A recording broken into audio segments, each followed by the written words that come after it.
I would like to introduce a woman, a mom, a wife, a friend, someone whose inner strength has been unfairly tested. She and her family have been through the unimaginable. But she knows how important it is to keep imagining a world with a cure for pediatric brain cancer. She is part of our fight for a cure so other families do not go through the pain that she and her family still experience.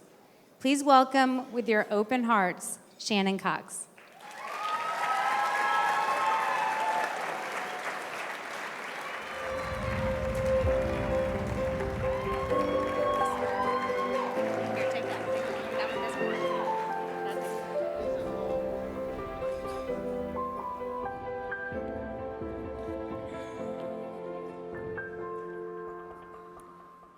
Good evening.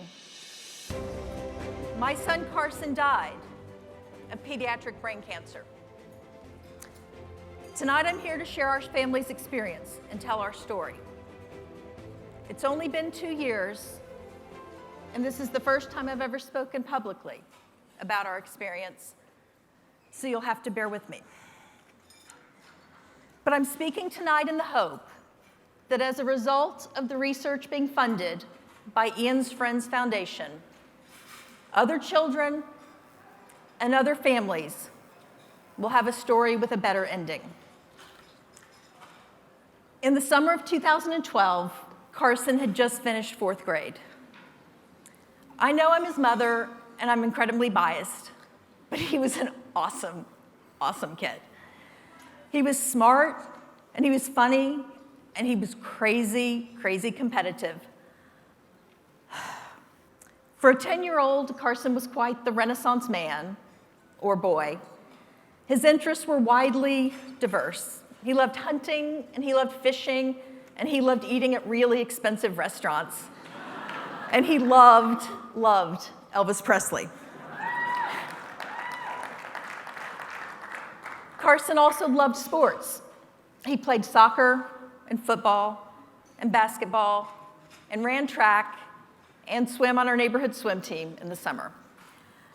That year, he'd just tried out for and made a travel lacrosse team where he played goalie, and he was thrilled. So it was shaping up to be a great summer. Then one evening, our family was sitting around playing cards, and I noticed Carson's hand trembling as he held the cards. It was kind of odd, but I didn't think very much of it. He'd been outside all day playing lacrosse in the hot Atlanta summer.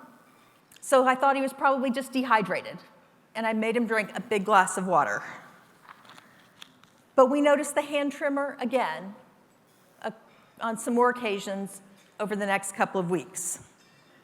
And so I scheduled an appointment with our pediatrician, and she ordered an MRI on the Saturday before school was going to start. And that Sunday, we got a call telling us the MRI results were abnormal and that Carson needed to be admitted to the hospital immediately. So instead of starting 5th grade, Carson spent a week in the hospital, undergoing a battery of tests and being seen by a variety of specialists. His symptoms and his MRI results just didn't fit into any specific pattern. The idea of a brain tumor was raised and considered, but the doctors didn't think it was as likely as some of the other options. And I remember being really relieved when they said that. Carson was discharged from the hospital with no definitive diagnosis. And so he started 5th grade a week late, but with all of his normal enthusiasm. Over the next couple of months, we were in and out of various doctors' offices searching for answers.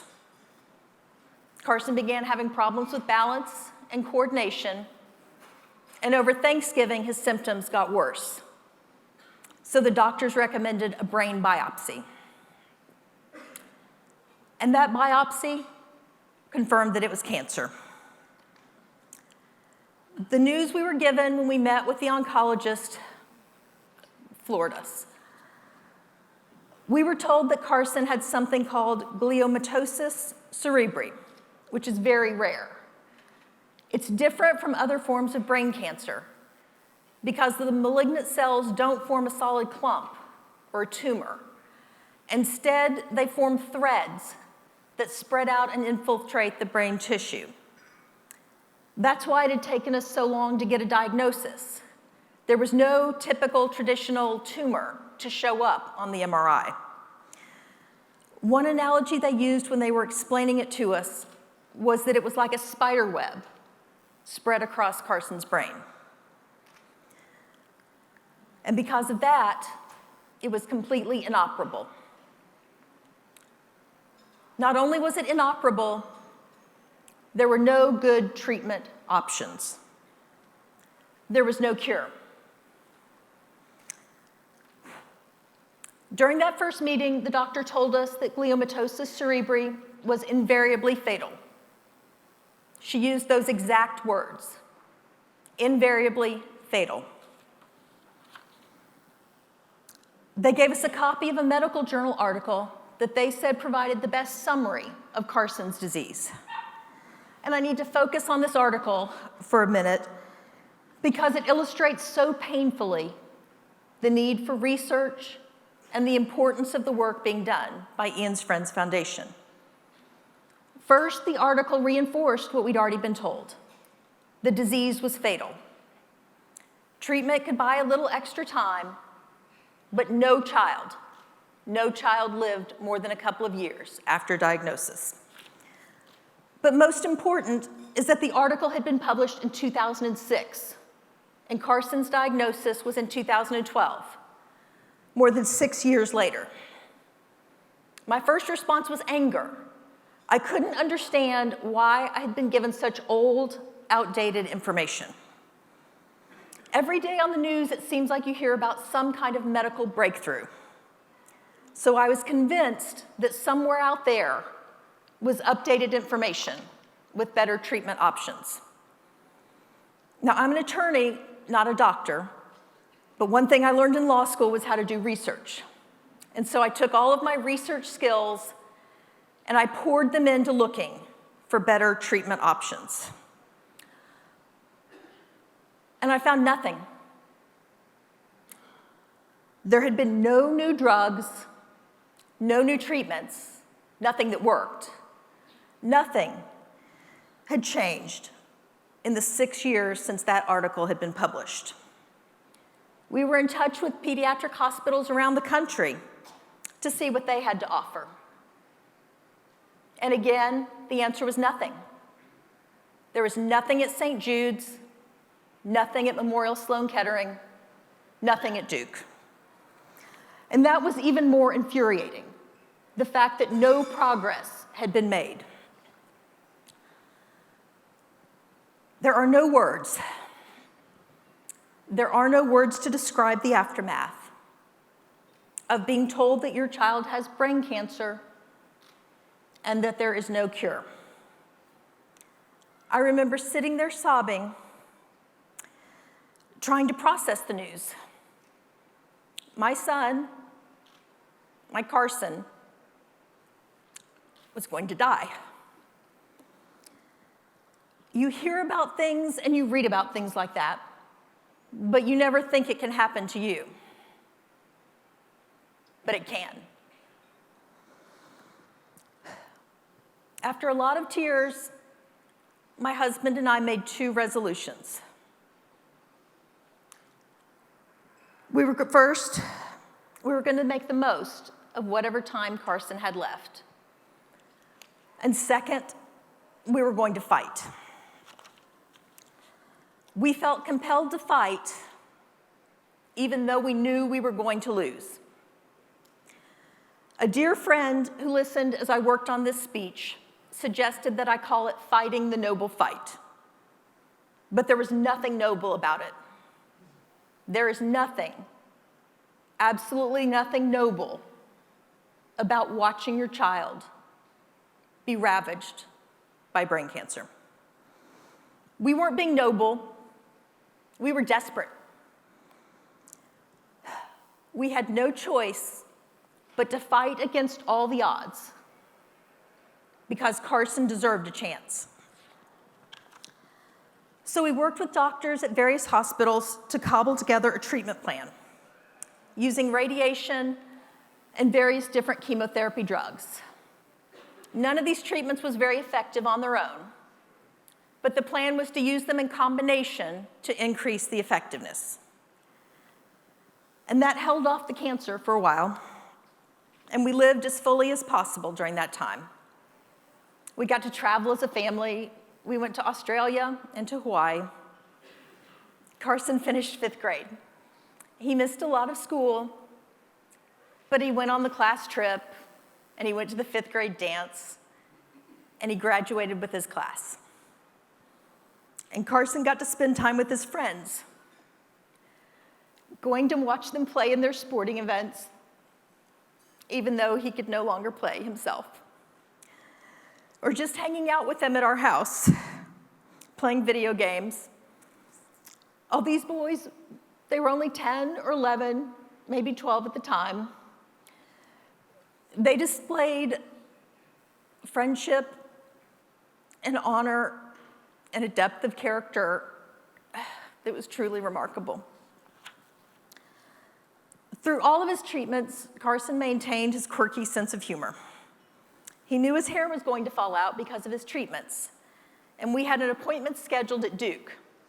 So he asked to dye his hair blue, and more specifically, Duke blue.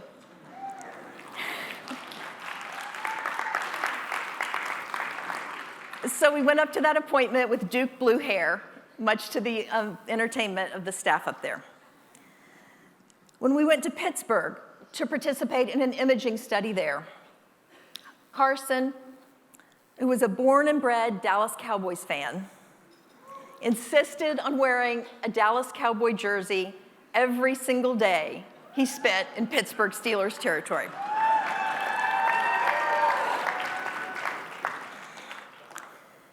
Toward the end of the summer of 2013, Carson's symptoms were getting worse.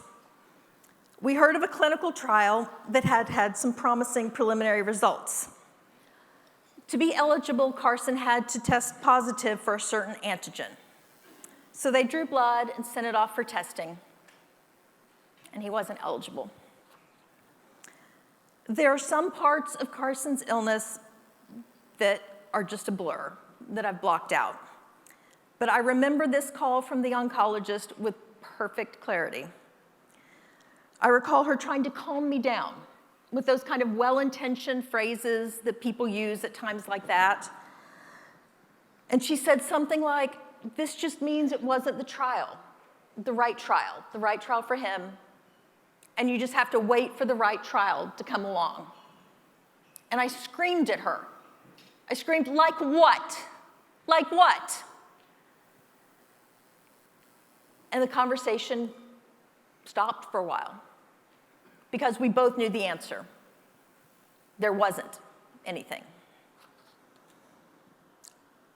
So we kept on tweaking the makeshift treatment plan, and eventually we did find another clinical trial. And we spent several months going back and forth to Cincinnati to try out a new drug. And it didn't work either. Over time, Carson's symptoms got worse,